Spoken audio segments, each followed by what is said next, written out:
Hi, I'm Ron Moorhead, and you're listening to the Paranormal Zone.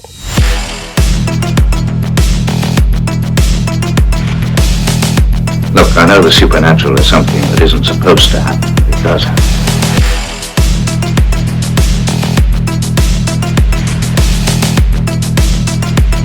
A ghostly apparition in the dark of night.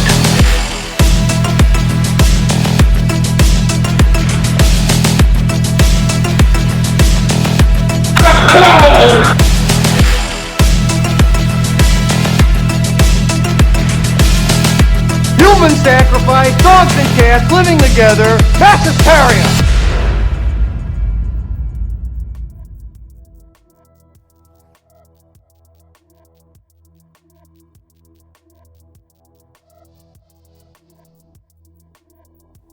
Hey there, ponderers of the paranormal. You have found the Paranormal Zone, your place for all things paranormal, unexplained, odd, and mysterious, and of course, all of the good times in between. My name is Patrick Koffenberg. I am responsible for these shenanigans, and I am joined not by my co-host with the ghosts, not by the paranormal poster boy, Mr. Mike Carbno himself. Nay, I am joined by an old Alternate Route Podcast veteran, old Alternate Route Podcast guest co-host, Mr. Excitement himself, a man who requires no introduction. That is right, you guessed it, Frank Stallone. No, I'm kidding. I am joined by my brother, Joseph Koffenberg, formerly known as Mr. Show. How are you doing, brother? It is good to see you on this Super Bowl Sunday afternoon.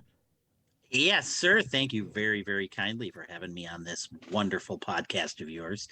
It's been a little bit, but I'm looking forward to this delve into all the things paranormal and all things spooky and all things that might make you go, or no, not make you go, but make you, poop your pants a little bit. All the good things in between. But yes, thank you, sir, very much. Oh, you bet, man.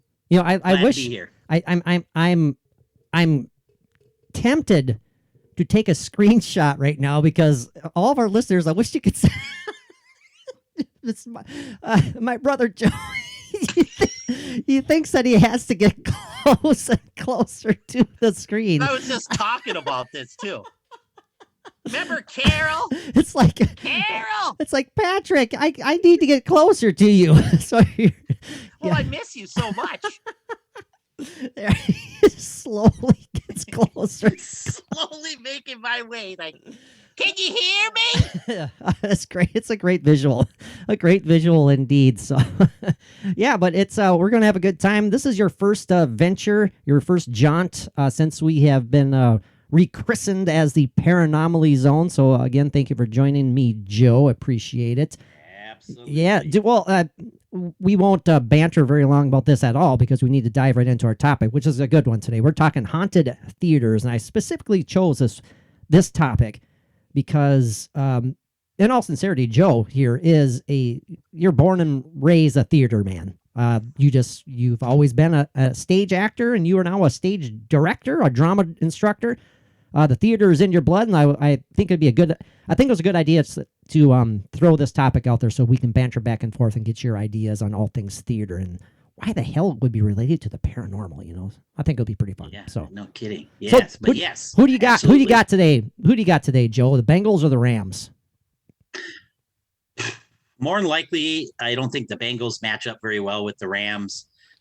So I'm probably going to go, and it's in LA, and the glitz and the glamour of LA might shine through, and I don't mind if Matt Stafford wins. I was kind of oblivious on Matt Stafford when he played for the Detroit Lions. I didn't know whether I hated him or liked him or what. He's a good quarterback, and he played for a shitty organization for a long, long time.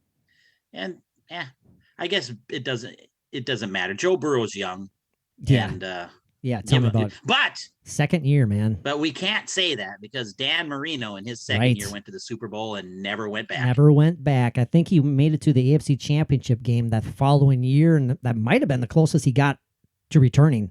Yeah, his entire he was so good, but he just for whatever reason it's just that typical story. And hell, we won't talk about freaking Super Bowls because I we know know. our beloved team is never there. And you know what? Boo! You know, we're gonna do one last take on omens and curses, and I think we're not going to be able to help ourselves, Joe, but we're going to throw out some, our takes, our thoughts on sports curses for our beloved franchises here in frigid Minnesota. A beautiful Minnesota, but it is frigid right now. What'd you say it was, Joe? Minus 30 this morning, 38 or something? Minus 38 below zero here in my wonderful little town. And that is not including wind chill, boys and girls. That is no, that's this just is 38 pure below. cold. It's like you walk outside and immediately you die. Yeah, right. It's like you just turn into vapor. You're just gone. yeah, You just, just, whoosh, where's Daddy? Oh, he went outside. he went outside. Ah, he made the mistake of going He outside. made a mistake. Oh, damn it. So I agree with you on Joe Burrow. I had the feeling immediately following the AFC Championship game, and a lot of people do this. I said, man, they're going to win the whole thing. They just got this good vibe running right now. It just seems like it's their year. And I don't know if you buy this, Joe. If the Super Bowl was played the week after, I think that they still could have pulled it off because I believe in momentum. I really do. But I think this 2-week waiting period really slows teams down. I don't know if you get complacent and all that stuff in between. You're just riding that momentum, and then all of a sudden it's done, and then you're like, oh shit, now we really have to play. So right. It's kind of like, I don't want to bring up a sore subject, but I will. It's kind of like the whole when Nick Foles and the Eagles beat us in the championship game, right? And then there's 2 weeks and blah blah, and you're playing the almighty Tom Brady in Minneapolis. That's true. And the freaking Nick Foles beats Tom Brady in a shootout. Yeah. And it's like, I didn't see that coming. That's true. So we either feel good about that, yeah, because Nick Foles did win it and it was just their time, right? Or I don't ever feel good about it. I know. Just saying, I know. I don't know. Like, football is such the strangest sport. Yep. You have Nick Foles who ain't done shit since. And he didn't do shit beforehand. Literally. Yeah, it's amazing, and then man. He wins. Like, there's this one magical year, and we thought that magical year was that year with the miracle in Miami. The miracle in Miami. Wow. Holy shit, where was I?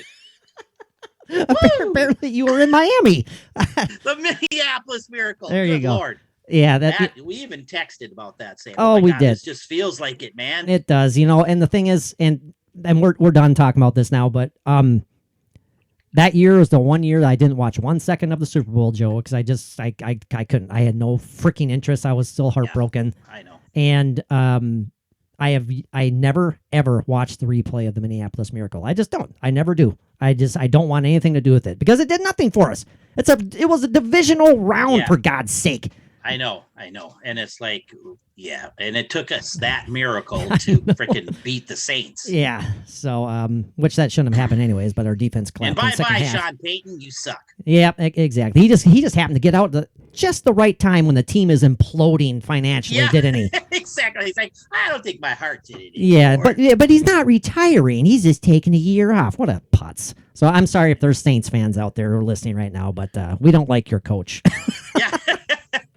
Yeah. Oh well. Or ex-coach. We've never won jack shit. Right, and he has. So. Well, Joe, let's dive into the topic here at hand: haunted theaters. And you are a theater guy. I want to ask you right away, if you don't mind. I do not mind. Off the top of your head, I mean, we literally do half of these podcasts off the cuff. I mean, that's in the description, off the cuff. Why do you think a ghost, particularly the passed on, the entity, the spirit of an actor, would choose to remain on stage, essentially, choose to remain in the theater? What's the first thing that pops in your brain when I ask you that question? Like, let's say, I don't want you to die, Joe, but if you did, would you hang out at a theater? I mean, I'm curious. What do you think about that? Well, that's a great question because, like, why do ghosts or spirits or whatever, why do they hang out anywhere? Obviously, there's some things that make total sense, like a tragic murder, or you were super young and you died of a bad disease, and things of that nature. Something super tragic and sad. We understand why you're in this house. it's like, it just makes sense. This is where you passed away, and this is where your spirit or ghost or whatever you want to call it is stuck, I think. Yep. And sometimes maybe in the spirit, you would know this a lot better than me, is maybe something you love and you love. It's just something you really adore and love. And when you pass away, that's where your spirit and your soul and your energy gets attached to. Oh yeah. You know, it's your for comfort. me, It's quite literally I don't know if I'd be on the stage. I'd probably, if I, I've lived a really happy life and a great family and great life up until this point, and I think I'd more so be in a place that I love, like the energy and the love of a house that I raised my family in and things like that. But maybe if you're your outside world and it's just the place that you love the most, that's kind of, it depends, like, too, if it was a tragic accident, backstage and the behind the curtains type of thing, that makes sense. Oh, sure. Yeah, I don't want you getting strangled in the curtains or something like that, Joe. No. Drama instructor plummets to his death, from the balcony. Blame it on the podcast. Right.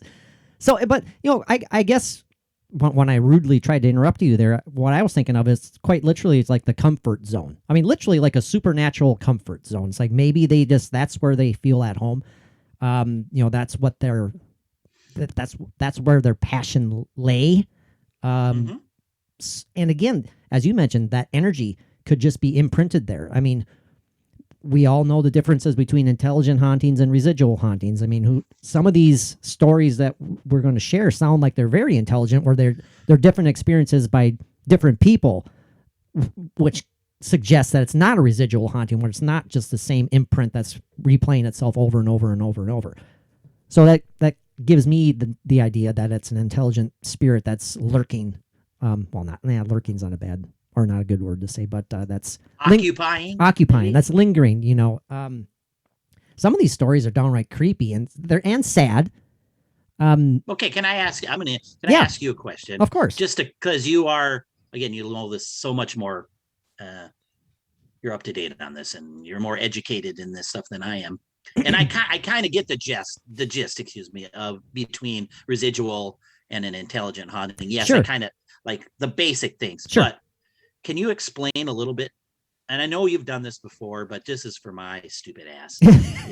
You said it. Residual haunting. Yeah. That's just an imprint, essentially, of a moment. Yes.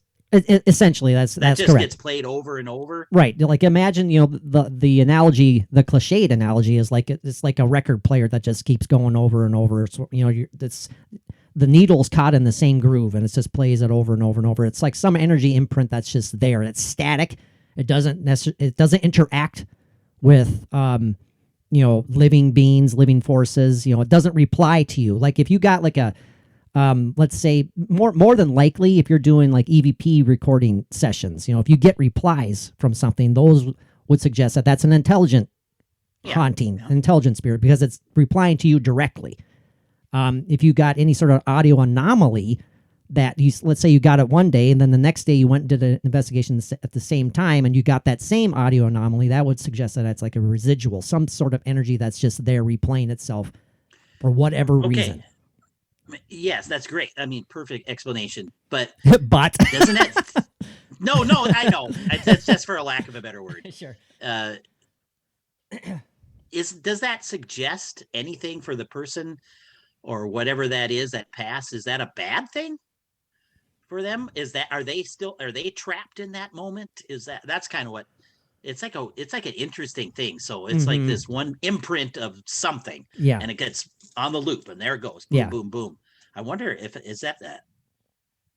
are they stuck then too? Is it something you have to try to get help them with, or I don't know. Well, that's the question, isn't it? I guess to simplify it as much as I can and how I understand it, a residual would not be a form of consciousness at all. Okay. So, all right. Yeah, it's just any other form of anomalous energy, that has just been caught somewhere in the ether. It's imprinted there for whatever reason. That's the mystery, so. Got it. So, I do not think that there would be a residual of a consciousness, because that sounds like hell to me. Yeah, that's what I mean. In my head, I was going, God, that would be just horrific. Yeah. So that's my simple suggestion, simple idea, simple thought regarding that. Fair enough, because you could have residual like John Wilkes Booth shooting Lincoln in the back of the head. Yeah. Like that could be residual. It's just that you hear that. Right. Absolutely. That's just that negative energy that's stuck there. Absolutely. It's nothing consciousness involved there. Like Lincoln's isn't getting shot over and over again for infinity. Yeah, right. Oh my God. So, yeah. It just seems terrible. Here I am again, Mary. It's like, good Lord. It's like, really? Really? Really? John, you've done this 22 million times. I know. Could you miss once or twice? I mean, come on. Let's just see what happens, damn it. That's a great example, though, Joe, because that's, theater. The world's perhaps the most infamous tragedy ever, singular tragedy when it involves just one person, the president of the United States, getting assassinated. Ford's Theater, 1865. I mean, like you said, that would be, if there ever was any sort of haunting going on there, which there's suggested that there is, that would be a definite negative residual energy, in my opinion. But if they have intelligent interactions with something, then maybe Lincoln's spirit or a form of Lincoln's energy is there as well. Because we have to put it this way, Joe. We have to understand and fully accept that we don't understand anything. I mean, that comes after this existence, and people who claim that they do absolutely are full of it. Because, and that's just again in my opinion, we don't know how it works. We only know the physics of our existence. We have no idea what happens when this physical body is no longer. What we we need to open our mind and realize that we don't understand what happens. A haunting. People say, like a pseudo skeptic will say, well, why is it just hanging out here? And why is a ghost trapped in this house? I mean, a ghost should be able to leave a house and blah, blah, blah. And it's like, well, you have to realize a ghost, in my opinion, can be multiple places. The same ghost could be anywhere. We're talking dimensions, an infinite number of dimensions out there that the same energy, the same spirit. Joe liked that one. You're like, give me the thumbs up or something. Well, that's what I was waiting for you to, whenever you had a break in between to say. That's where I was going with. Okay. I was going to ask you as well. Okay. Because we obviously just don't know, is when you watch some of these shows, or because I'm a enjoyer of the paranormal programs. Sure. And I watch many of them, and just to see, and ones I enjoy, some ones I don't.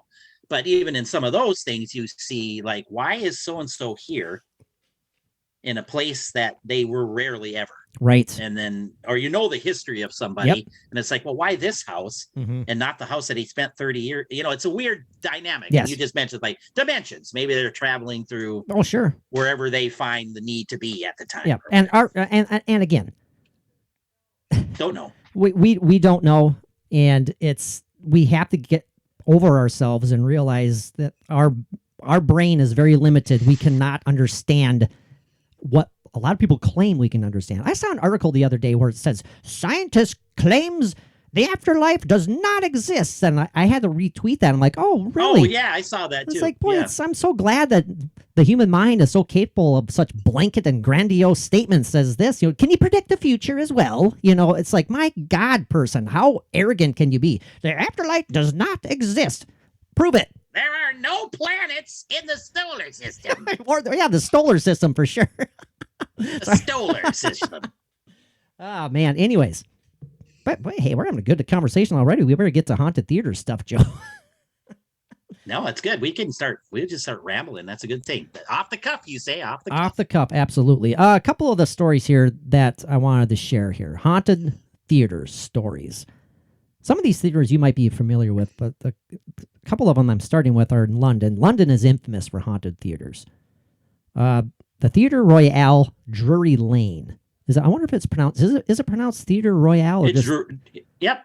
Okay. Theatre Royale, Drury Lane. Drury Lane. So I found this really interesting article. I'll peruse the 1903 one.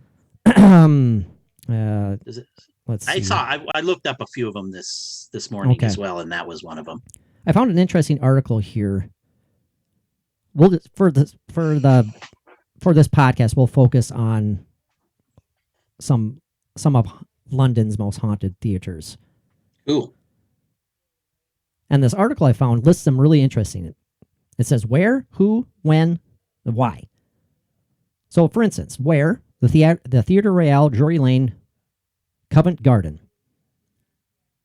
Who, the story goes as such, the Theatre Royale, Drury Lane. I'm going to butcher that all the time. That's okay. Drury or Drury? I guess I'm not sure. I think it's like Drury. Drury. Okay. Yeah. Theatre Royale, Drury Lane. Supposedly one of the most haunted, if not the most haunted theater in the world. It has several ghosts, 2 clowns, supposedly several ghosts, 2 clowns, and a mysterious what has become known as the Man in Gray. Ooh. Now it says as of the 2 clowns, one is said to be that's right. I did read this one yesterday, actually. One is said to be of the world's most famous early pantomime performers, Joseph Grimaldi, 1778 through 1837. And the other clown is said to be the spirit of the cross-dressing pantomime dame Dan Leno. I remember reading a little bit about Dan Leno. Yeah, he did. He essentially dressed up in drag as a dame on stage. He was infamous for that, and not infamous. He was famous for that, and he was also, I read, he was famous for his clog dancing routines. That's interesting. So he was a big hit on the stage in his day, and both he and the spirit of Joseph Grimaldi are said to have haunt Drury Lane. Was that the same year for Dan? Let's see here. I need to get to his. They don't have his lifespan here. I read it earlier today, and I apologize. I don't remember when he passed away. It says the 2 clowns are said to haunt the stage area. The 2 clowns are, whereas the Man in Gray is said to mainly haunt the upper circle and appears to wear a tri-cornered hat. Interesting. So we have 3 separate spirits here that are haunting different locales in the same building, the same theater. So that's that kind of goes back to what we were talking about there, Joe. So why are some clinging to the stage, and why does this Man in Gray linger in the upper circle? The upper balcony area. I mean, what pops in your brain there, Joe? Why would they choose to be there if they are choosing to be there at all? Yeah, I think you nailed it on the head too when you reiterated the whole idea of we don't know. Yeah, I know. We just live in our own thoughts and our own brains right now in our physical world, and we all can have, I guess, our educated guess or our opinions or our own little thoughts about the matter. It's like, I don't, apparently for those 2 clowns, that's just I'm assuming the date and time, and that's just what they were, enjoyed the most. I mean, I touched it on before. It's like they're there because that's where they made their life. That was probably just their life. And especially in those early years of the, not, you know what I mean? Well, they were before passionate. texting and all this. Well, that was just hundreds of years. I know that's the dumbest statement ever, but I better do this when I talk. Yeah, get closer to the screen. Clowns are No, I just think probably their energy is there because that's what they love to do. And then the other, that gray, the Man in Gray, the Man in Gray seems more ominous, and it seems like this. Maybe he is mad. Do you think? I don't know, maybe there's something mad about that guy. Do you think? Well, we'll learn more as we go on here. I had a thought of maybe the Man in Gray lingers up in the circle. Maybe he's watching the performances. Maybe does that? There you go. See. Great intelligent answer. Like my brain freezes. Like, well, no, just up there.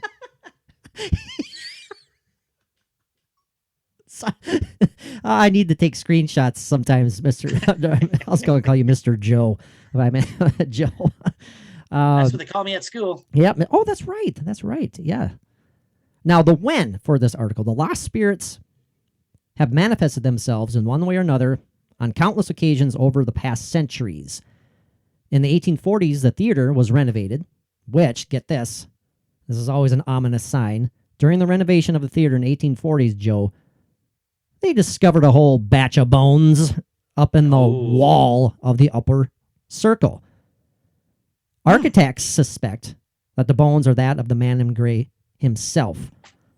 Interesting. Okay, there we go. There's an answer right there, a potential There's an answer right there, yes. A potential, like if you're doing an investigation, there's some circumstantial evidence. Oh, there you go. There you go. I mean, my gosh, though.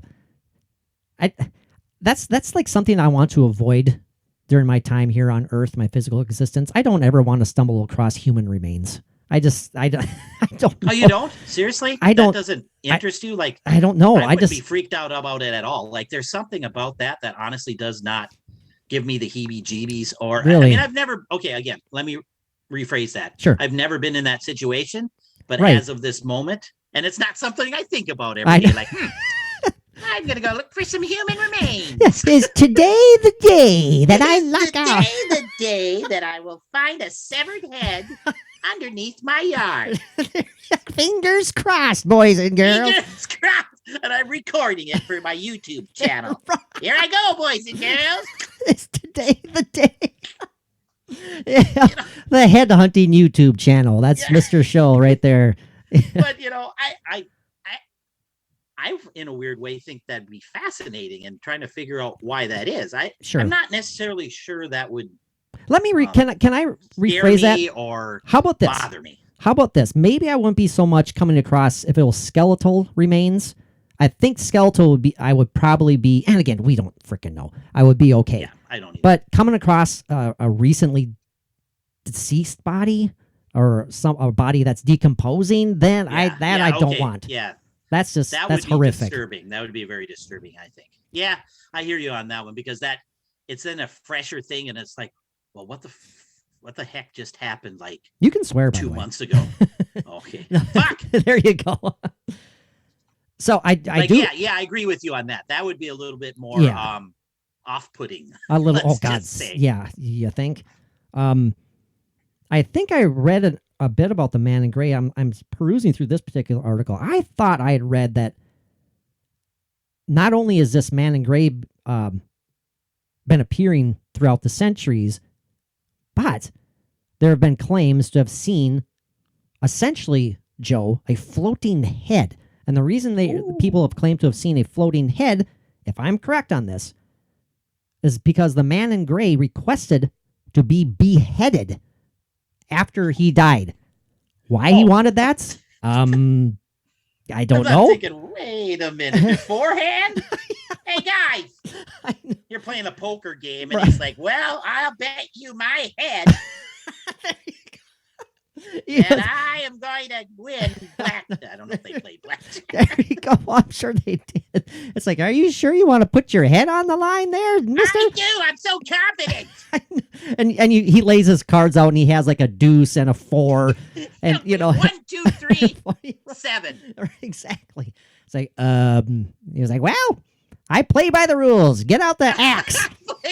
I'm an honest man. I know. Take my head off now. Take my head off. I mean, it'll grow back, won't it? Right. That's right. Yeah, medicine will attach my head in the near future. The miracle. 1677, sir. I know, the miracle of modern medicine. My neighbor told me he could reattach my head with a little ointment and some stitches. Yeah, you mean Jack the Ripper? Yes, that's who I'm talking about. So it says here, as I mentioned, they discovered those bones during the renovation of 1840, and the gray apparition himself has been seen by numerous cast and crew members for the stage shows, including The Dancing Years during 1939, The King and I, South Pacific, Oklahoma, and Miss Saigon. I mean, lots of really well-known names there for successful plays. Now, this is it, and this is interesting because this will be we're not going to segue right now, but it's going to connect with our one last take on omens and curses. Now, it is said that the appearance of the man in gray apparition, Joe, is a good luck omen for successful series run of these performances. And actors and the crew, the cast members, I'm sure directors, everyone involved throughout the years have claimed every time that they've seen this spirit, they've had a successful run.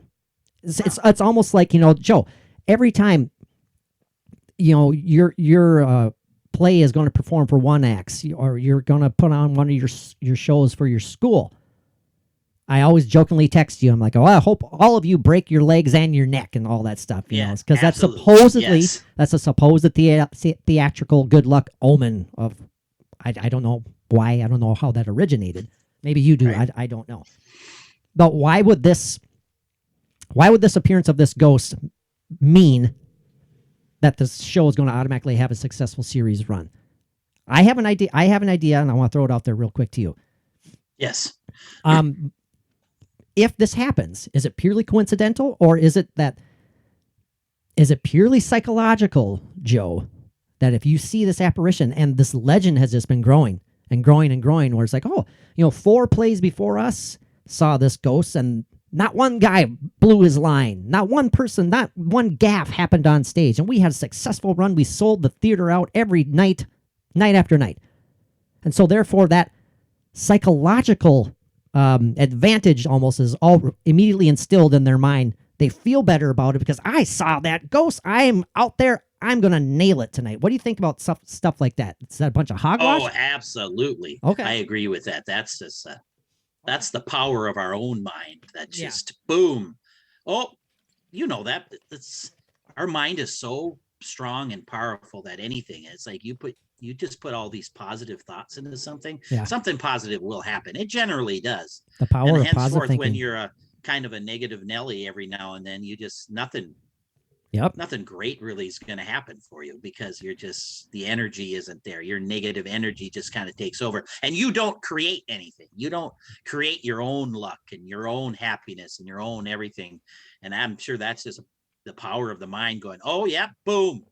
And it's like, that's what works in sports is too. The power of positivity and the power, like you've said, I know we're going to get that, because that is a whole, I think Omens and Curses might relate to that, but the whole idea of a negative connotation, a negative energy that Vikings fans in the state feel every year. Yes, when a strong, or when an important moment comes up, it's just like this ball of something sucks the life out of everything, and then it just goes, he's gonna miss it. It's boom, like, absolutely, it's like we generate our own negative force field, and it's utterly maddening. I don't know if there's any possible legitimacy to it, but as you said, Joe, I've mentioned that to you several times. It's like, for years and years. As Vikings fans, as Vikings fans, and we're moving on from that because we could go on forever. We really could. Vikings fans, every time Greg Joseph lined up for a big time field goal this year, Joe, did you ever feel confident, or did you just go like, man, he probably is going to miss it, even though he had a good year? But I mean, how confident are you in big time moments? Never. Right. That's Never. it. Right Not there. With a kicker. Yep. Not with a kicker. Not necessarily with the offense either. Too. It's just like, well, we just got that interception by Anthony Barr on the Baltimore Ravens, and right almost in field goal range to win it in overtime. Yep. And we go backwards. Yep. 3 and out backwards. Yeah. Backwards punt. And it's like, good Lord. And I shouted it too during that game. It's like, I don't know. I knew it. Yep. It's like, fuck, what is happening here? Oh man. Yeah. So maddening. So, I mean, I think we both are in agreement though that it could, the idea that these plays have these successful runs after the apparition appears, that could totally be based on our own psychology. I mean, I think that's a definite potential explanation for that. Now, theater ushers have also reported seeing the ghost as late as 2012. I'm not sure how old this article is, where the man in gray rocked an upper circle seat and told staff members to shh. Interesting. Now, it says that both the clown spirits still seem to be present. The spirit of Joseph Grimaldi has reportedly kicked actors on stage, and on feeling a shove, or actors have claimed to have been shoved, pulled around, turned around, only to see nobody there.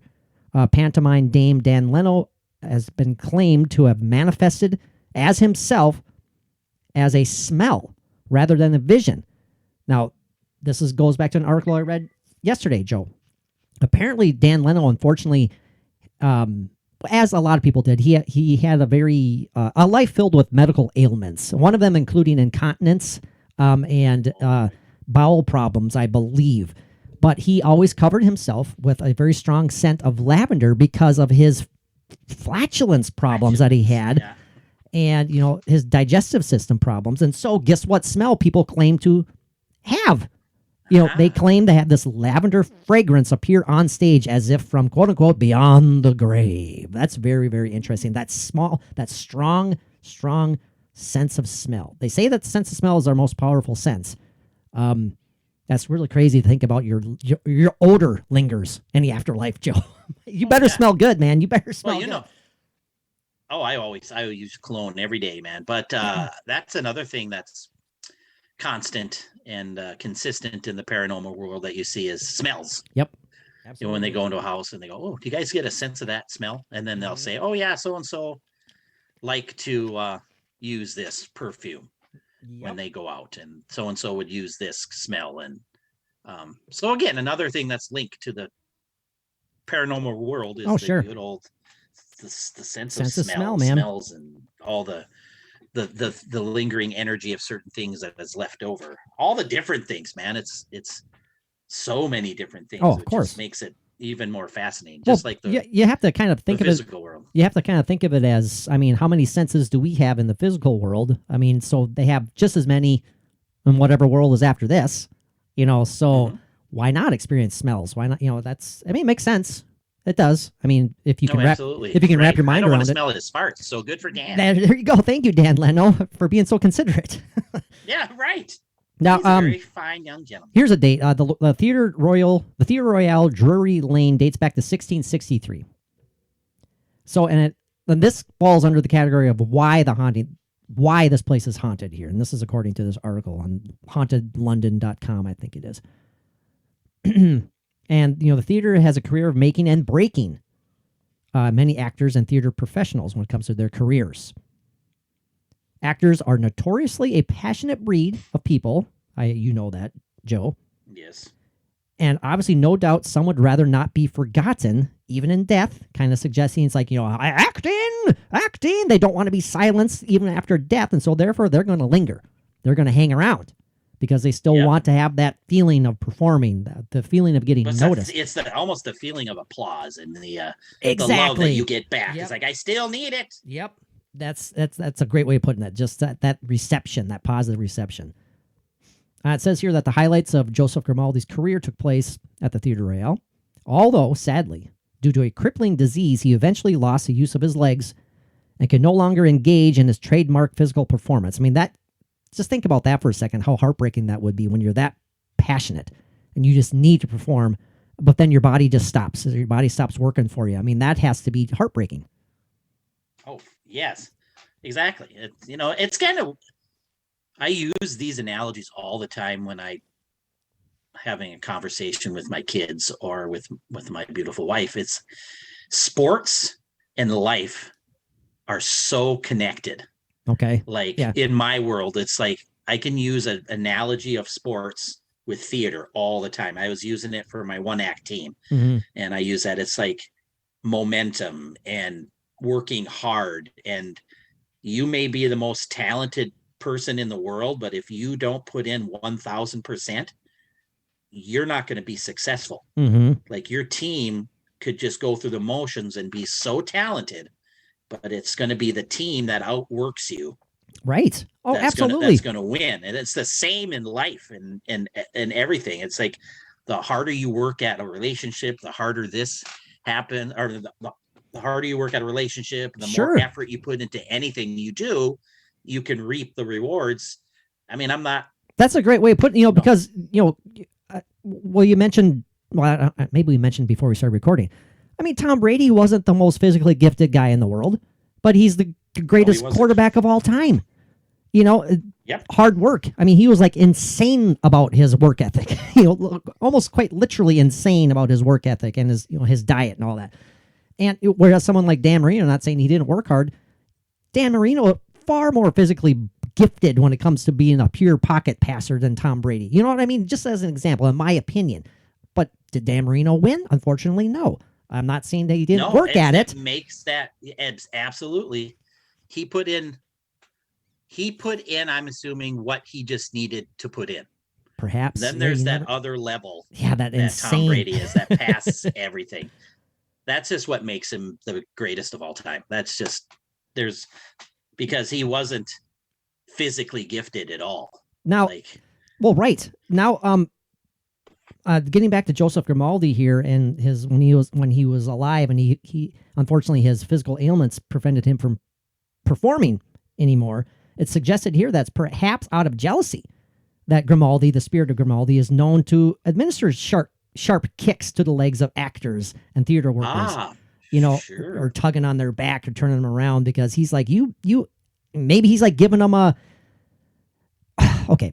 It could be out of jealousy, but maybe he's also saying like, hey, try harder. Maybe he's giving them that kick from the afterlife. He's like giving them that there nudge. you go. That's very fascinating to think about too. It's Maybe. like, yeah, he's kind of a coach. Kind of a It's like, coach. come on now.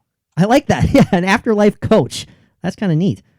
As far as Dan Leno, as I said, he suffered from incontinence, attempted to mask a smell with his thick perfume, and it said that Dan took his embarrassment beyond the grave. So that's a sad way of looking at that. He was so embarrassed by it. The haunting of the man in gray is also fairly dramatic, Joe, as what are thought to be his remains were found in the bricked up room near his upper circle haunt, which we read earlier, shared earlier. His bones were found with a dagger in the chest. What? Many historians believed he was murdered in that spot. Oh. Well, there's a kicker to the whole story right there. Okay. And Joe, you Well, now. said earlier when I asked, I said, why would the man in gray linger in the upper circle? And you kind of jokingly said, well, maybe he's mad. That's what you said. That kind of makes sense now. He's like pissed off. He's like, I was killed up here, assholes. Right. Figure it out. I mean, oh my gosh, that's fascinating, but also sad at the same time. So I love it, man. I wonder what yes, like if you're more so than seeking any type of anything like revenge, you can't really, I mean, it's way past that, but if you're just mad and you're in the afterlife and you're angry and frustrated and just pissed off, I can understand your negative energies just kind of lingering around, but gosh, what would you be mad? Well, you're mad that you're at? dead. You're mad that you're dead. Yeah, I mean, you're taking absolutely. You're mad that you're dead, but goodness gracious, is that a thing that just gets stuck with you too? Like that energy that you have, even if you're an intelligent haunting and you know that you're mad, I guess, Right. Is like, why would you want to be for the rest of eternity? I It know. seems like, well, it's like I'm dead now, so it's there's nothing I can do about it. It's a terrifying thought, though. I mean, but what about the possibility of, which adds more horrific value to it? What if you were the victim of a terrible, brutal crime? In essence, through that crime, you were therefore cursed. I mean, because of the pure evil that it took to murder you. I'm not saying this is a possibility. I'm saying how horrific this would be if it was. It's like, my God, you killed me, and to make it worse, you cursed me eternally by killing me. You get what I'm saying? Oh yeah. I don't like that idea. I don't like that idea. I hope that's not a possibility. Very brief. And are you blessing, lack of a better term, are you blessing serial killers in the afterlife with because everyone goes, so is this where, John Wayne Gacy, are you here? Or then they go, Sure. Is this where Charles Manson is? Hello, is this where Jeffrey Dahmer is? Or you're going like ghost hunters or paranormal people are going somewhere to investigate a haunting that might have John Dillinger or somebody there, or wherever you're going, right? Sure.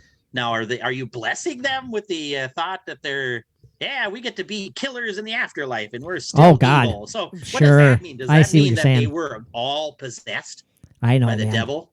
It's a whole nother podcast topic. Like, wouldn't you think if you're dead, something could be released from your soul? Oh, you're here now and you're, I don't know. It's like, yeah, you deserve to be in hell or wherever you deserve to be, but does that energy stick with you? I know. Are you the devil in hell? Are you whatever? What are you? I know, man. That's trust me. Those are mind benders that I know. quite literally can drive you mad sometimes. Temporary madness trying to wrap your brain around it. Oh, absolutely. There is one, briefly. There is another story here from the Adelphi Theatre in London. The alleged ghost is that of Victorian actor William Terrace. William Terrace, Shakespearean actor, known for his many plays and productions during his day, said to be very mild-mannered in life, but in death he appears to be less friendly. And I'm going to try and go through this as fast as I can here. Supposedly, the spirit of William Terrace has been seen by actors and heard by many more. Terrace reportedly knocks on a particular dressing room door, which was formerly the dressing room of his actress lover, Jessica Millward. So why would he still be knocking on her door? Again, that suggests that he's kind of maybe trapped, or he's hoping to find his beloved every day. Is that a residual thing? Maybe that sounds like a sad residual. Yeah, absolutely emotional, powerful emotional residual. Terrace died bleeding in Jessica's arms. And his final words, get this, "I'll be back." No joke. His final words, "I'll be back." And this was definitely the case in 1928 when the ghost of Terrace was reportedly... 1928 when the ghost of Terrace reportedly attacked a young actress named June who was in the dressing room. Jessica's old dressing room. Now, she was in his lover's dressing room and claims to have been attacked by a spectral being. Terrifying. I don't like that. No kidding. Don't like that. It says that, suggests here that perhaps Terrace was confused as to why June, this actress he attacked, was in his lover's bedroom or dressing room, and Jessica was not. There's also said that Terrace is said to wander across the road to give Covent Garden Tube Station a haunting or two. It says here, that's kind of funny, a haunting or two. Many travelers on the tube, and this goes back to what we said earlier, Joe, about ghosts residing in different locales, the same ghost residing in different locales. Travelers to said tube have seen the spiritual imprint and identified him by surviving photographs of the actors. So they say that they have captured images of the supposed entity that's in there, and they match it to actual photographs of Mr. William Terrace.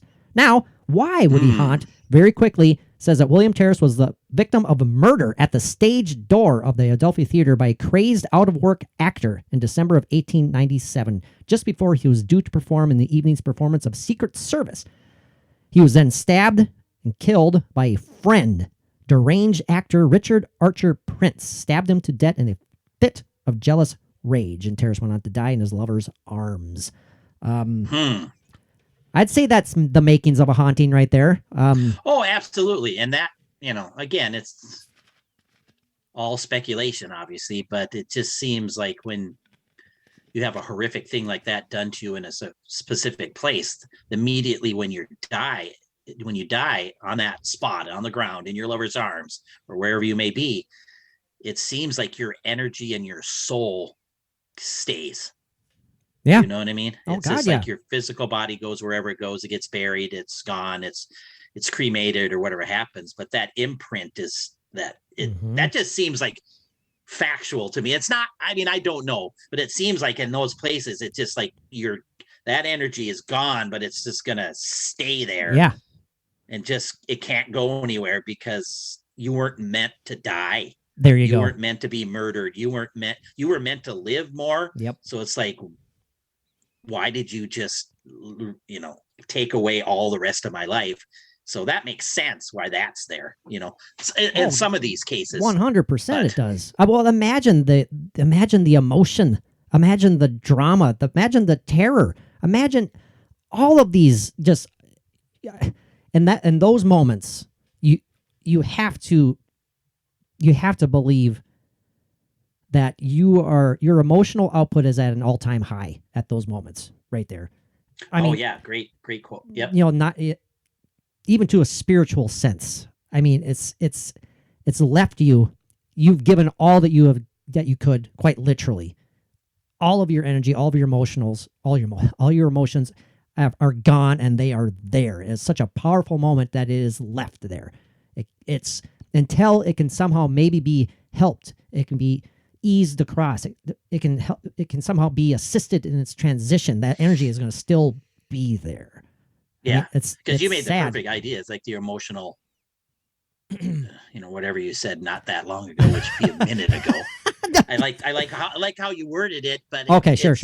It's like in that moment of being unfortunately, tragically, and horrifically murdered. Right. You are building all this energy to try to survive too. So that's why you're using all this. Yep. And then it's like, I'm going to push this all up so I can survive, but then you don't. And then it's like, yep. And it's just there. Again. It's just there. And it's like spraying cologne on my shirt. It's there. There you go. I just sprayed it all over. There you go. Energy on that theater. I know dressing room. I love how you. I have to joke about that for a second, Joe. I love that. I loved whatever you just said.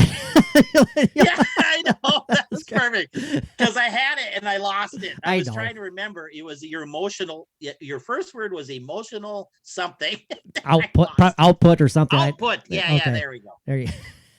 Perfect. I like that. You know what you just. You remember what you just said. I know. Well, one last. We're coming up on an hour here. That's already. We need to have time for a one last take. So one last. I'll share briefly here. One last case. This is called the beer flood victim at the Dominion Theater. This is located in Dominion Theater. Sound. It said beer. Yeah, there you go. Super Bowl Sunday involves some good food and good beer, right? So that's gonna be great. Yes, sir. This took place on obviously Dominion Theater, Tottenham Court Road. Now this involves possibly the ghost of a 14-year-old barmaid. So that's sad right there already. Eleanor Cooper. Oh, yeah. Her name is Eleanor Cooper, and she was killed in what was the London beer flood. Other victims of the beer flood also manifest themselves at the Dominion Theater, but it appears that the ghost of 14-year-old Eleanor is the only one to have taken on a corporeal form in recent years. Interesting. Now, the when here. Eleanor has most recently been snapped by two theatergoers, Stuart Cheverels and his partner Natalie. The pair went on to enjoy a show of We Will Rock You. And so this is fairly recent. And like many of the iPhone generation, snapped some photos, some cheeky snapshots, it says here, of the pair sitting in their seats before the show started to add to their Facebook page. Now, on going through the pictures the next day, guess what they came across? Stewart claims to have seen a very distinct and ghoulish face peeking between his and his date's head. Oh, that's good. Can you imagine just cruising through pictures of you and Jen, and all of a sudden it's like, who's that?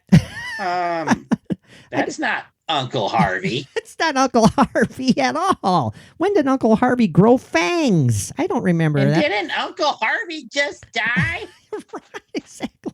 Why is he drooling blood and spitting flames and behind us? I don't understand. What's up with Uncle Harvey? Come on, Uncle Harvey. Now, on top of that, the staff of the theater frequently report mysterious bangs, crashes, and get this, the giggle of a dissonant yet seemingly non-existent child. Doesn't that just creep you out? Giggling. Yeah. Now, why would the spirit of Eleanor possibly be hanging out here? It said here that the Dominion is built on the site of an old brewery, which was a scene of a devastating and deadly disaster in 1814. 200 years before the young barmaid was snapped in the picture, 3,550 barrels of beer, hence the beer flood, 1 million pints, burst, creating a tidal wave of beer. That sounds like a dream death, Joe. That seems like heavenly. It's like, if I'm going out, you better blow up some beer kegs. My God, I'm totally joking, but my Lord. Oh, that's so creating a tidal wave of beer that flattened nearby buildings and drowned 8 people, including Eleanor. Wow. Oh, that's terrible. That's terrible. That is absolutely terrible. But my gosh, and I'm joking. I'm absolutely joking. We're not dismissing the tragedy of 14-year-old Eleanor dying, but man, Joe. That's all I'm going to say. Your face, that's all I'm going to say. It's like, wow. Yeah, that would be something, wouldn't it? So obviously that's another negative imprint right there. I mean, but you wonder why dying tragically, drowning, regardless of what you're drowning in, why would they hear giggling? What's going on with the giggling? Giggling to me connotates or suggests happiness, unless it's a mocking tone that's being taken on. What do you think, Joe? Why would there be the sounds, the the audio anomalous sounds of giggling coming from a young girl that supposedly is what is haunting this place. 14-year-old girl, and she died so tragically. Yet she's giggling. What pops in your mind? I've always associated giggling in the paranormal world with something ominous and something evil in a way. Okay. And I think sometimes maybe younger children and child ghosts and child spirits tend to range more on the uncomfortable evil side, just because I never got to live any sort of life. I might as well scare the shit out of people now. Oh, I see. You Gotcha. You took away my life now, so almost like a vindictive nature, almost kind of vindictive nature about. I find that more vindictive and a more evil tone behind it, giggles and laughter of anybody. So definitely not that happy. Definitely not like a I'm happy so I'm laughing type giggling. No, like... I think that's even for like 2-year-olds or 3-year-olds or 4-year-olds, anybody super young. I think the idea of them being, when they pass away, maybe the idea they understand, it's like, wow, you took 80 years out of I didn't have a life at all. You murdered me or I died. The world took this away from me. So I'm going to take something away from you if I possibly can, as a spirit or a ghost. So maybe that, I kind of interpret it that way. Maybe. I got it. I like that. I like that idea. I like that suggestion. That's very, very possible. Again, who's to say? Who's to say? We definitely don't know. Right. That makes sense to me, though, that you said that. It's almost like, just almost taking on like a mocking tone or a vindictive tone, as we were suggesting. It's like, my life was taken away, so I'm going to make yours uncomfortable as much as I can. Right. Maybe. Yeah, absolutely. So, right. That's kind of where I lean to it. But again, right. Again, they're children, and maybe the positive, beautiful energy of a fairly innocent child is still there. Yeah. And So, well, let's wrap up the theater hauntings and with our final thoughts on that before we go into one last take. Joe, you're a theater guy. Aside from what we've shared already, and we've shared quite a bit, and we've already shared a lot of our thoughts and opinions, so we might be repeating ourselves a little bit here. But what is it about the theater that is special to you, and what does it mean? What do you think it means to actors such as the ones that we have discussed, where it quite literally is their life? What sets the theater apart from something else that would maybe make it more dramatic? No pun intended. More dramatic, more passionate, more emotional. As a profession, So what sets it apart? Well, I don't mean to put you on the spot, but I will. No, that's fine. And I want your listeners to understand too. I'm going to throw a tiny background here. It's like, that's what I've done. That's just, I got a master's degree in theater. I've got a bachelor's of fine arts in theater. I've been in dozens and dozens of shows, directed dozens and dozens of shows. That's just my passion. That's who I am. So I do understand the acting, directing, and theatrical side of theater. Absolutely. Just a quick little background about myself. No, I'm fine. Not just some willy-nilly guy. Yeah, I did a one act when I was in 10th grade. Yep, I had one line. And it said, "Hey, Randy." That's all it was. And I didn't blow it. I forgot it on dress rehearsal night, but I nailed it on opening night. I know. But okay, so needless to say, what drew me to that is, for one, I'm kind of one of them. I don't know anybody else, but it's like weird because I am a hugely nervous person. And I always have severe nerves and anxiety anytime I ever went on stage. And it's like to the point almost throwing up. So even back in the high school days, in oh my God, yeah, my hands would just be no kidding. Okay, aching and everything. But I'm going to interject real quick because I have memories of watching you in high school when I was a younger kid, and watching you in college, at Bemidji State, and you always just come across. I'll say this: you always come across as very natural on stage. And I never got a sense of any nervousness at all. So that's kind of news to me. I always thought that maybe you felt like a comfortable escape on stage, but you really were pretty nervous. Oh God, yes. Okay. Like I could just picture myself on the side of the curtains right now. I can put myself in there, and it's just it's like, oh my God, Sure. Oh my God. But Now, does that enhance your performance, do you think? Or can it? That's a great question. I don't think I ever thought about that. Mm-hmm. In my case, I don't think it mattered. Okay. Really. I think it was the opposite. I think it would freak me out so much that I didn't know my lines. Oh, okay. So it was a Like detriment. I'd have moments of complete blackout, like even on stage when I would act. Oh my. And I know the lines are going and people are acting over here and I know my line's coming up. Yep. But I have no clue what it is. Oh no. But that's the scariest thing I know. ever. Yeah. When you're on stage in front of a live performance. But always, thank goodness, always, every time, right before my cue would come up, it would go bing. And there's that line. And there's the line. And I'd go, oh, boom. Yeah. And spit it out. Awesome. But that was multiple times that happened. That's super scary. But I think I kind of loved it too in that aspect of just sure.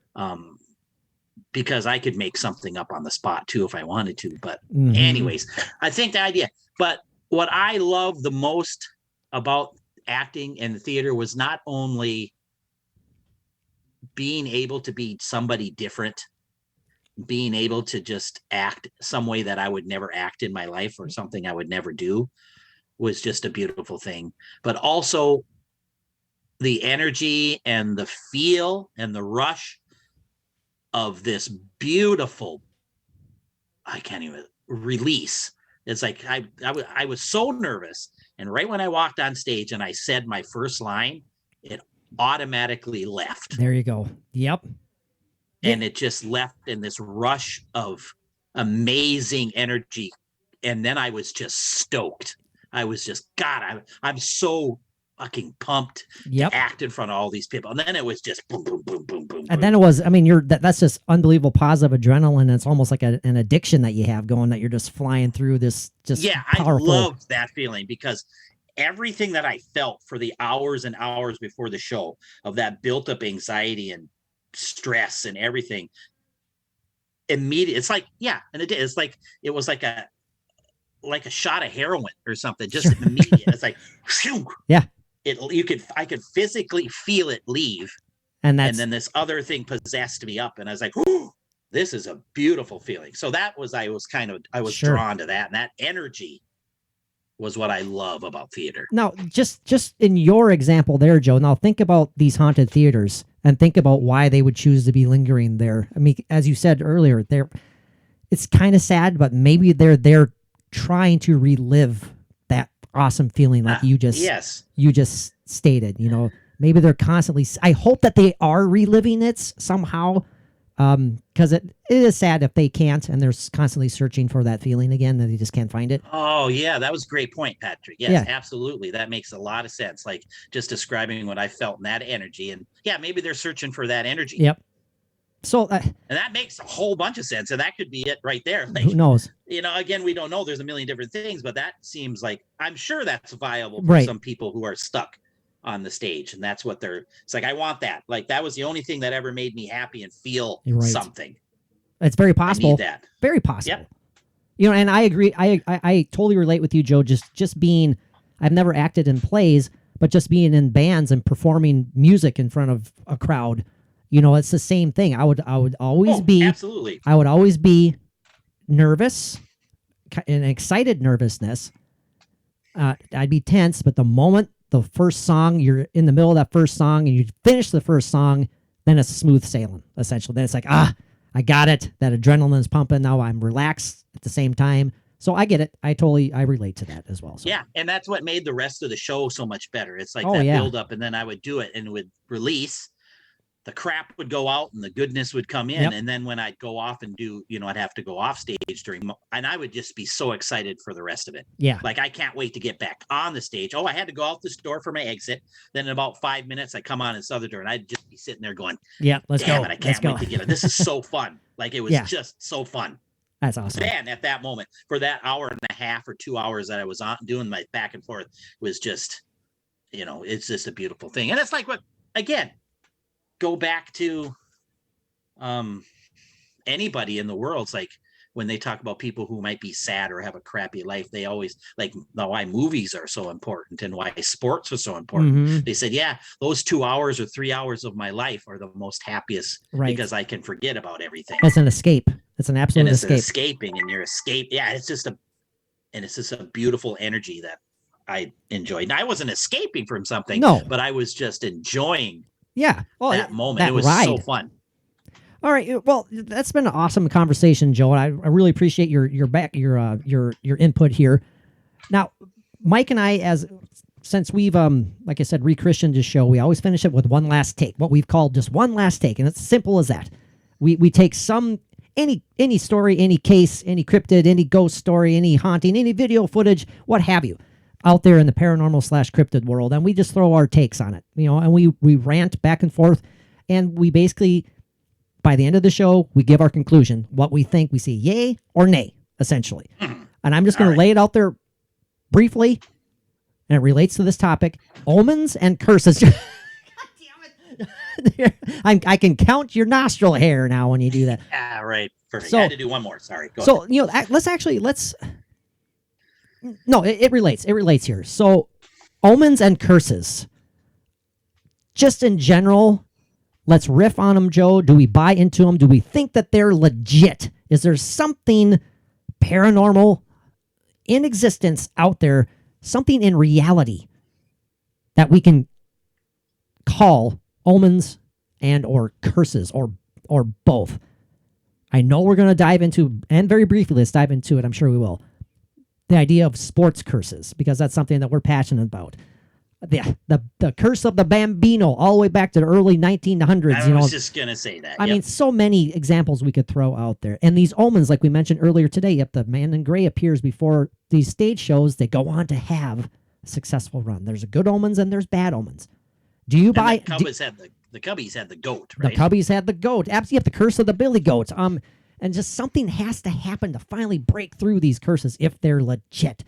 So, briefly, your thoughts, omens and curses, Joe, and what do you think of them, and do you buy them? Do you think that they are legit? Just riff, man. And 1, 2, 3, hell yes. I believe in that. Absolutely. And I'm doing it for our beloved Minnesota Vikings. I just think there's something there. But the big but. I was just thinking of it during our whole look at our history of Minnesota coaches, from Norm Van Brocklin to Bud Grant to Les Steckel to Brad Childress to Denny Green to Jerry what's his nuts? Jerry Burns, Mike Tice. Don't forget about big old Mike Tice. Yeah, no, Mike Tice, and we've got Mike Zimmer, of course. Yep. And we had Leslie Frazier, yes. And I'm sure I'm missing a handful, but I don't think you are.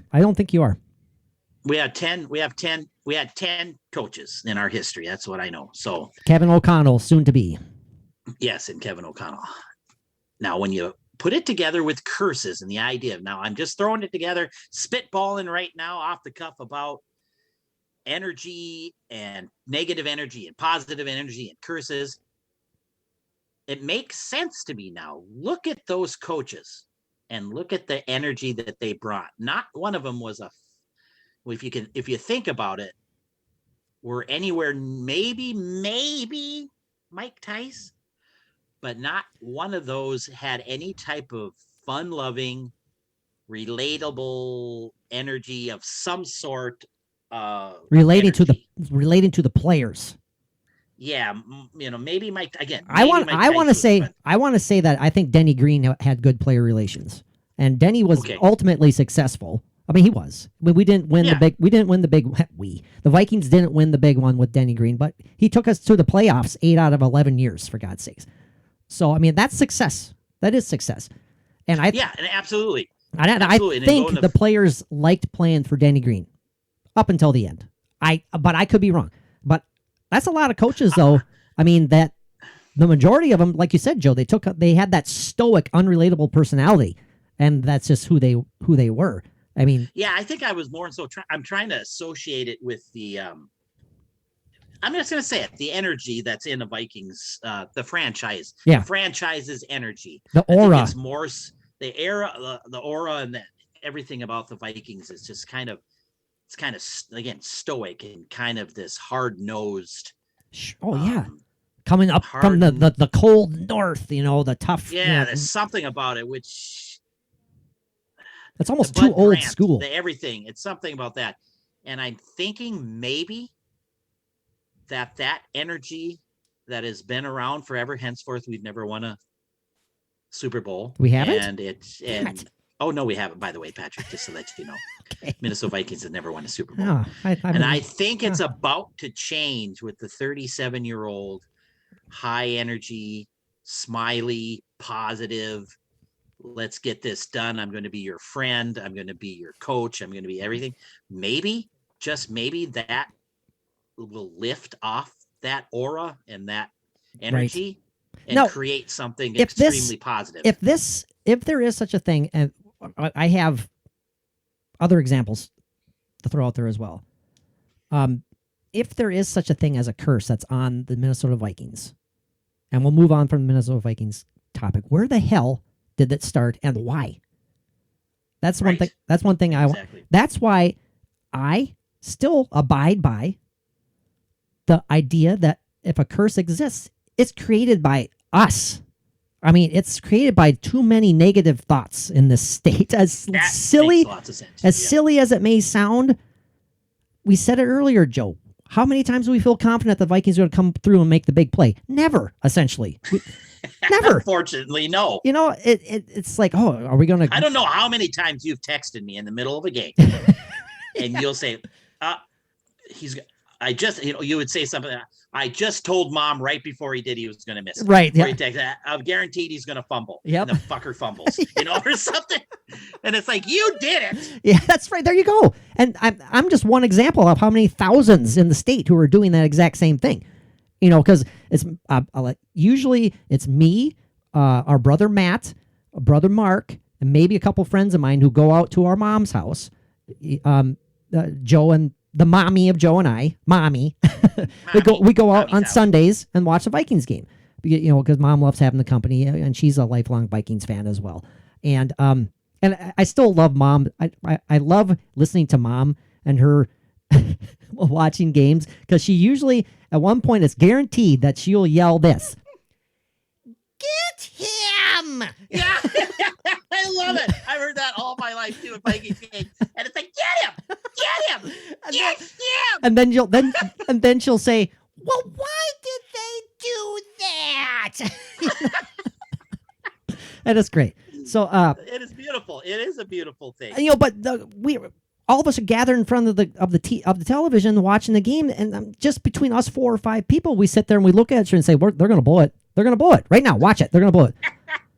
They'll go 3 and out, like you said, after Anthony Barr awesome interception versus the Ravens. They'll blow it. They'll blow it, and they go 3 and out. They go backwards and go 3 and out. I'm saying, long story short, if curses exist, sports curses exist. Maybe not all of them. For ours in particular, if there is one, and of course, the Vikings are ultimately, in all reality, a very successful organization when it comes to wins, playoff appearances, and all that stuff, but not the ultimate top 6 all the time. Absolutely, but not that ultimate success, not a Super Bowl. I'm thinking it's created by negative thoughts. And as dumb as that and simple as that sounds, I'm thinking we just need to freaking punch through it, man. That's what I'm thinking. Somehow. Yeah. Somehow how do you do that? How do we punch through it?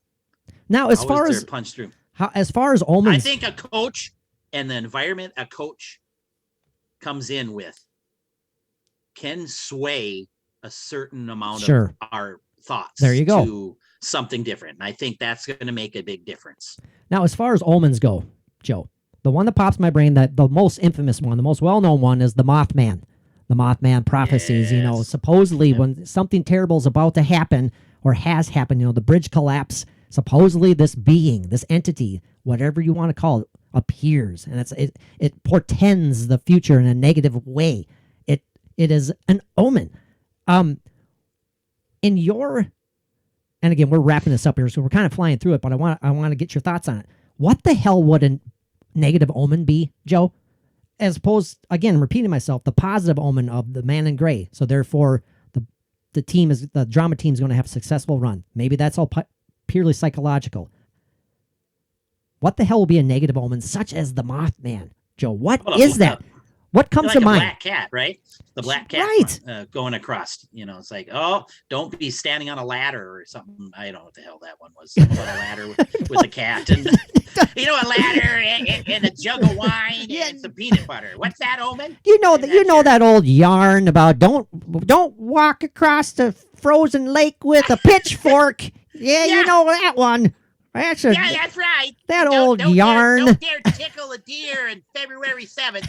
Don't ever tickle a deer on February 7th. February 1st and 3rd, perfectly fine. Other days around there, no thanks. But other than that, no way. So what? Yeah, that's great. What do you think the Mothman is? Just as an example of an omen, what do you think the Mothman is, in your opinion? Oh boy, that's great. What a wonderful question. That has to be. God dang. So if you're seeing this thing you're seeing this Mothman and this amazingly dynamic, horrific, whatever it is, like you see it. Are we all playing into it though? Is it another one of our minds that just trick us into thinking something bad is going to happen, and therefore it's a self-fulfilling prophecy? After seeing it, after seeing it, we're going to fulfill this destiny of something bad happening because I saw it. Okay, well, you know what? That's who the hell knows. I mean, I guess we haven't heard stories of people seeing the Mothman and then winning the lottery the next day. You know, no. So, but maybe stuff like that has occurred in smaller examples. You know, maybe. I mean, again, it is such. We're speaking of something that we can't truly understand on our physical nature. And physics doesn't help us out here because it just doesn't explain it. You could potentially see this Mothman or any entity of some sort, any sort of omen of some sort. And as you said, Joe, maybe you can make it either good or bad. Maybe you think nothing good happened to you, but in all reality, something did. Just as an example, let's say after you saw this Mothman, after you saw whatever omen, and you're driving to town, and you took a left instead of taking a right, and you thought nothing of it, and you went to the grocery store and you went home. And then turning on the news, you realize that there's a horrific car accident on the road that you would have went down if you would have taken that right. Maybe, you know, see what maybe this omen, maybe it's a good luck omen that caused you to take that left. And someone who didn't see it took the right and ended up being in a fatal car crash. The idea of like, but you don't think about it because it doesn't make sense. You know, because nothing. Yeah, it doesn't make sense. It's the idea of you have a trip scheduled to, you know, China or wherever the hell you want to go, right? And you're about to get on the plane and you get a phone call and one of your kids are sick. It's like really sick, so you have to go and stay with your kids. And then that plane to China it crashes and everybody aboard dies. Mm-hmm. You know, sure. What is that associated with? Pure luck? Yeah. Pure coincidence? Mm-hmm. Pure something? But you were meant to go on that plane. You had a trip scheduled, or is it something higher than what we understand? Like, did unfortunately your child, somebody say, "Oh, okay, let me give you a quick example." I have to say this really quick. Sure. And this is about omens or good luck or somebody watching over you or something. This just happened to my daughter last week. Okay. Or the week before or something. Her little son, Harry, my grandson, Harrison, he's 6 months old. And so it was at night and he was falling asleep. So she was laying with him Harrison was kind of on one side of her and she was laying on the other, and she was falling asleep. And Chloe went out. She fell asleep and she was dreaming. She said she was dreaming. And all of a sudden she feels this physical squeeze on her wrist. She said it was really hard that it woke her up. Like something squeezed her wrist, like very tightly, like just. And when she woke up, one of the dogs was laying on Harrison, like on his face. Oh no. Or something. Like he's too little to kick the dog off. Yeah, absolutely. These are golden retrievers. Well, he's so it was on Harrison. Yeah. Oh no. And so she got up and moved him back to his bed. Oh my God. But she said she was zonked out. She was in a deep sleep, but something woke her up, and then she swore somebody pushed or grabbed her wrist and squeezed it. Wow, that's incredible. To wake her up, to make sure, like, oh, Harrison, if I was slept, you never know what happens to that poor little boy. Oh my God, that's terrifying. It is terrifying. Joe, along the same lines, we a cousin of ours, I won't share her name on here. I don't think that she would give a shit, but she told me a story because her dad, our uncle, and her are living in the same house. Our uncle, her dad, is getting up there in age. He's still doing fine, but he needs some help doing things. But she told me months ago that they thought that the place they were staying at one point was haunted. At one point, because I hope I get this story right, when she was working, she would always have. Oh gosh, I'm going to butcher this. Long story short, her dad, our uncle, requires equipment to help him like sleep, get him through the night. And they had an incident where she wouldn't have known that he was struggling downstairs unless she received this particular sign, this warning sign.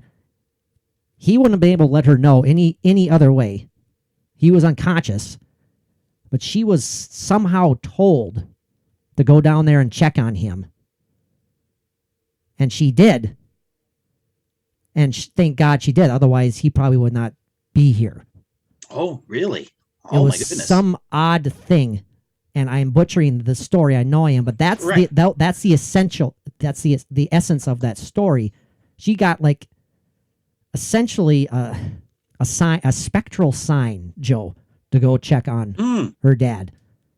And I'll have to talk to her again so I can clarify the story on the following episode. But it's fascinating when she told me. I was like going, no kidding. Talk about a positive, helpful omen right there. Just like you said with Chloe. My God, that is incredible. What is that? What was that? If it was something, what was it that was nudging Chloe to awake?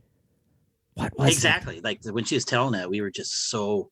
At first, we were like, my heart dropped. It's like, oh, I know, because I have stupid, intrusive thoughts, and I'm thinking, not my grandbaby. That's just a horrible thought. It in is, my head yeah. That I'm going to erase it, and it didn't happen. However, there was something at that moment that got her just to perk up. That's crazy. And grab Harrison and put him in his pack and play where he usually sleeps. But this is obviously one moment where Chloe was just tired, baby was tired, and they're falling on the bed, and all of a sudden that's where dogs always sleep they come in and cuddle, and one of them was just cuddling, and boom, was on top of Harrison, and I was like, oh boy. Thank God for that one, for that omen.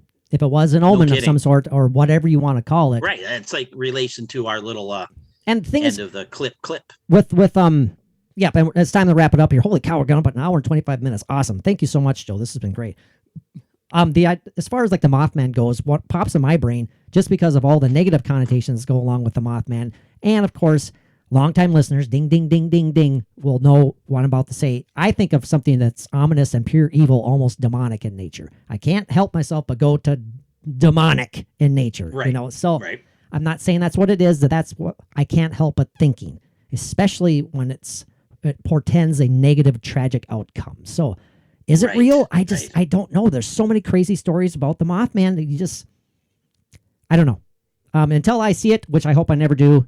I guess for all the jillions and billions of people out who don't believe anything and everything is just one little flat line of this is sure. what we are. We just all live, we all die. Yeah. And there's nothing in between. Yeah. Well, then, Yeah. I guess millions and millions of people who've come up with millions and millions of stories of millions and millions of things that have happened to them. Yep. I guess we're all just a bunch of nuts. We're a bunch of liars and nuts and kooks and just don't know what we're talking about.